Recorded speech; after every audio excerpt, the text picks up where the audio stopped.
For today's podcast, I'd like us to take a look at Ezekiel.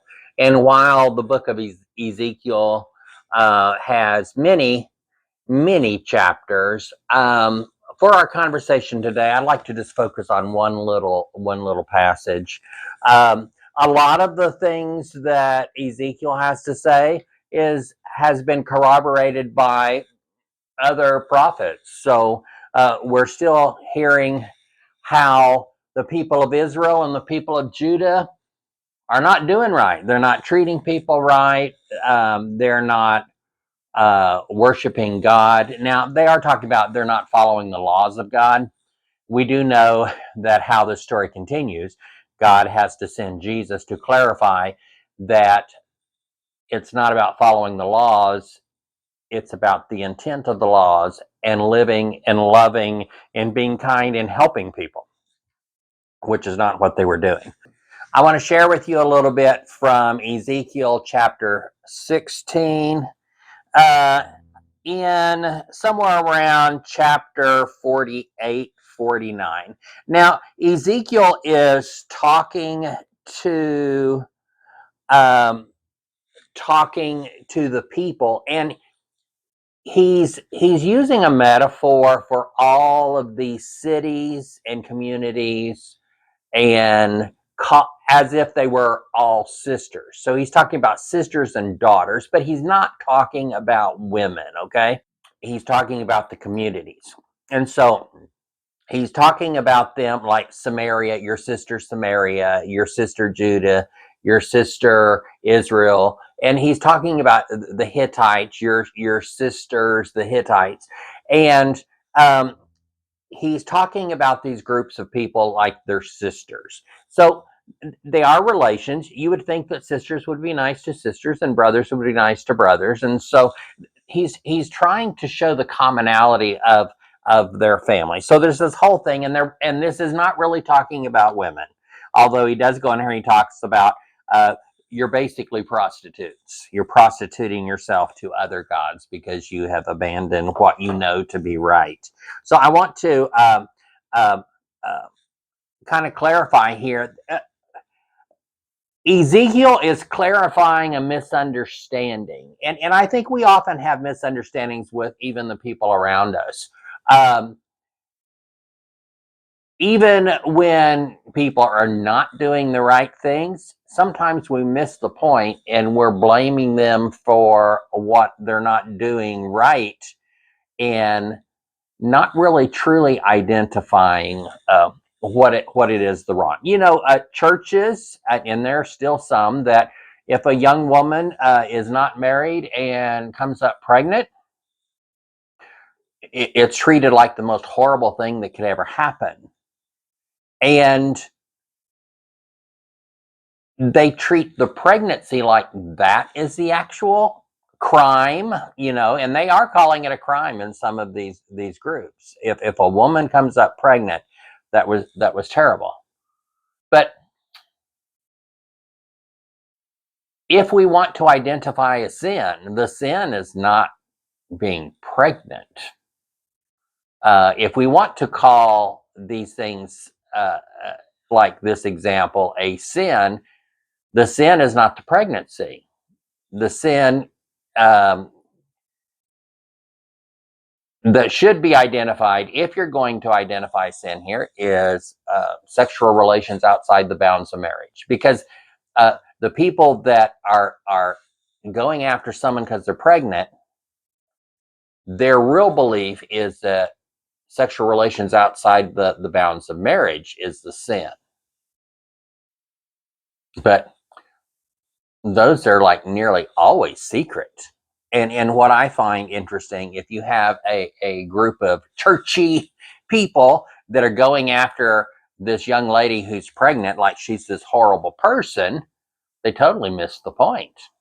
And it's like, and quite frankly, some of the people ready to throw stones at this young pregnant woman were not virgins on their wedding night. But if they happen to not get pregnant, nobody found out. And it's not worse for the woman than the man who impregnates her.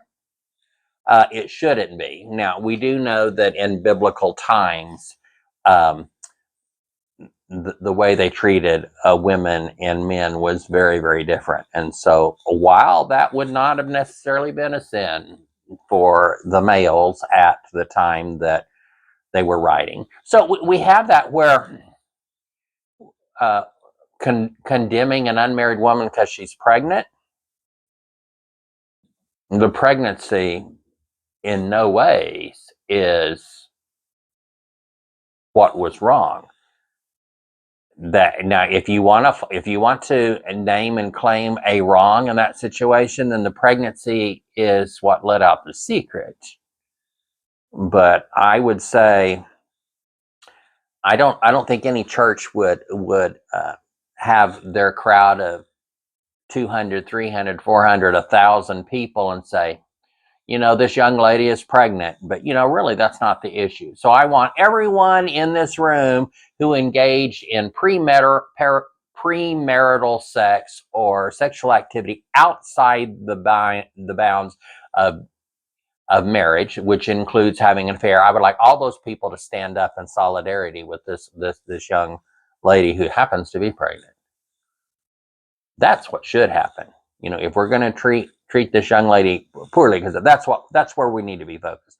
Okay, that's not here in Ezekiel, but let me read to you in Ezekiel from chapter 16 here. So they're comparing the sisters, these cities as sisters. Your big sister is Samaria. You lived with her daughters to the north of you. Your little sister, who lived to the south of you, is Sodom and her daughters.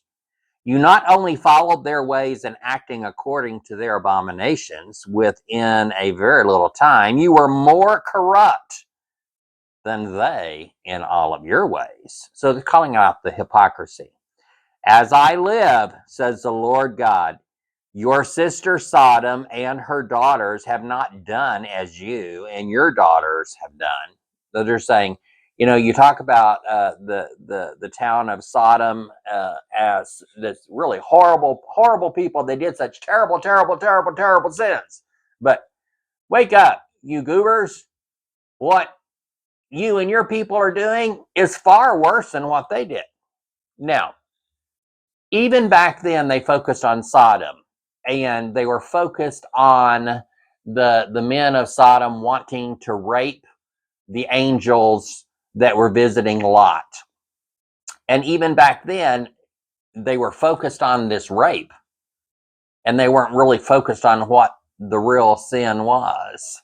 And even today, we focus on Sodom, and people thinks it's this great big condemnation on homosexuality.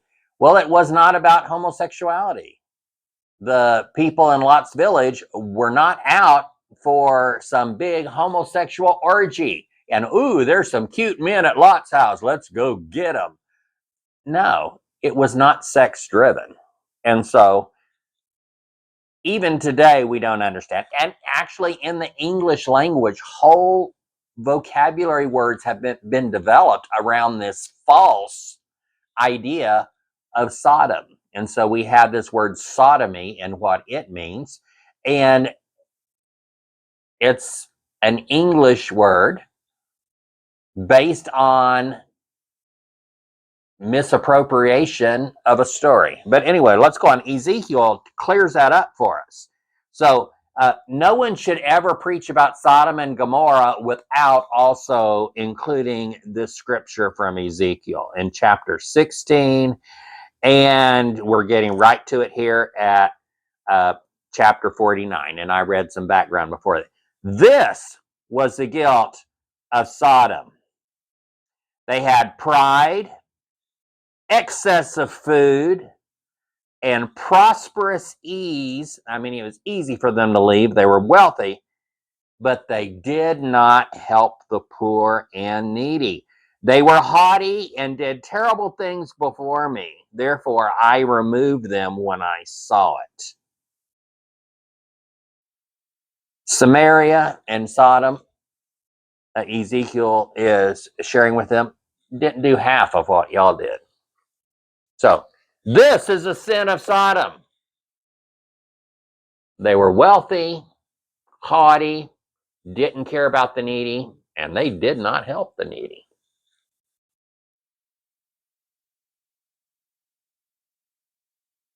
No one should ever share these false stories of Sodom and Gomorrah and say they were wiped off the planet because they were gay and homosexual. That's just simply not true. The people in the city of Sodom, they were, it was a wealthy city. That's why Lot chose it. Remember, Lot wasn't that good of a guy himself, and he chose it because it was wealthy. There was plenty. But because the cities of Sodom and Gomorrah had plenty, they didn't want strangers coming in. It says, we've got it good here. And when these strangers come in, they're going to take away some of our excess, and it won't be so easy for us. So they did not want strangers and foreigners and immigrants coming to their city. So when these visitors were visiting Lot, they were angry. We do not want foreigners in our city. So we've got to do terrible things. Maybe capture them all, go to their works and their schools, and load them up on a plane and send them to a prison in El Salvador. Let's do that. That'll show them, and everybody else will be scared, and they won't be coming here to try and get our good stuff because we scared them away. That's the story of Sodom and Gomorrah, my people. That is the story there. So the people thought, oh, there are these men visiting here. We don't want strangers in here getting our stuff. We're rich. We want to be richer, and we're not sharing with nobody. So let's get these visitors, and we're going to gang rape them and humiliate them so that they will go back where they came from and say, you guys won't believe what happened to us. Don't ever go there. That's what it was about. It was about rape, humiliation, abuse, torture.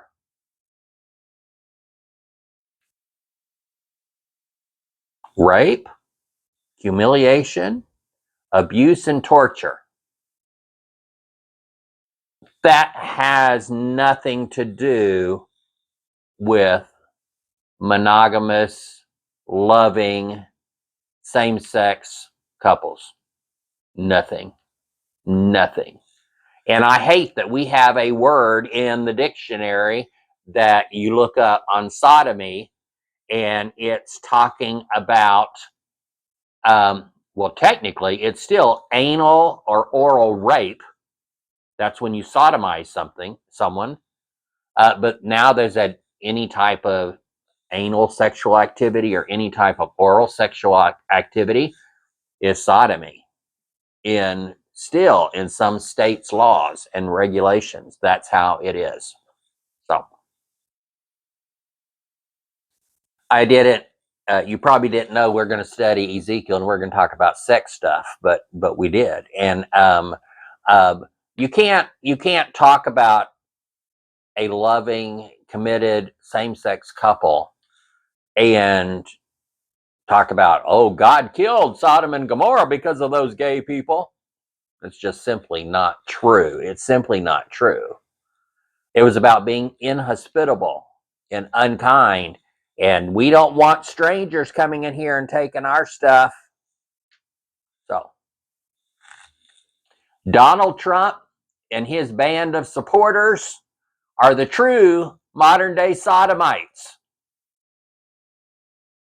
That's where sodomy is. It's in the people that have hijacked the Republican Party. There's where modern-day Sodomites are.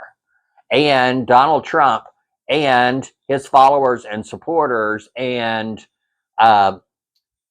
cowards in the House and the Senate that are allowing this to happen, they are the Sodomites that are saying, We don't want these foreigners coming here and getting our stuff. No way.